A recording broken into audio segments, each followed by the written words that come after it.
సముద్రము తీరాన ఉన్న ఇసుక రేణువుల వలె, సముద్ర తీరంలో ఉన్నటువంటి ఆ యొక్క ఇసుక రేణువుల వలె, ఆకాశ నక్షత్రముల వలె నేను నిన్ను ఆశీర్వదిస్తాను అని ప్రభు అంటూ, దానికి ముందుగా ఇవన్నీ కూడా నువ్వు ఆశీర్వదింపబడాలి అంటే, నీ నామాన్ని హెచ్చింపబడా చేయాలి అంటే, నేను నిన్ను ఇంతగా ఆకాశ నక్షత్రములను విప్లవాత్మకంగా నిన్ను హెచ్చించాలి అంటే, ఈ ఆశీర్వాదం నీకు కావాలంటే, ఈ ఆశీర్వాదం ముందు నీవు చేయవలసిన పని ఉంది.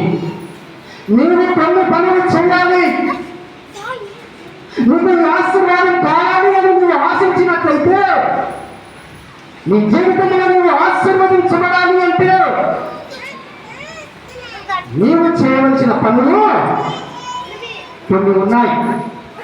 దానికి ముందుగా నీ జీవితంలో కొన్ని చేయవలసినటువంటి ప్రాముఖ్యమైనటువంటి పనులు ఉన్నాయి.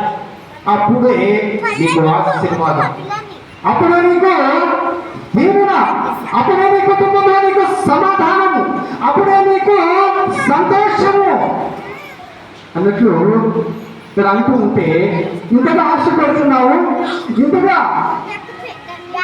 ఏంటి స్థితి ఏంటి అని అతను నన్ను సంభాషించే సందర్భం చూస్తే, మరేంటి కండిషన్స్ అన్నట్టుగా అతను అంటూ ఉంటే, అతను అప్పుడు అంటున్నాడు, అతను ఏమని అక్కడ అంటున్నాడంటే,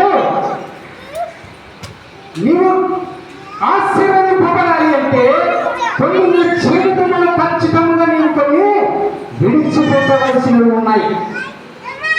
కొన్ని నీ జీవితంలో నీవు చేయవలసినటువంటి పనులు ఉన్నాయి.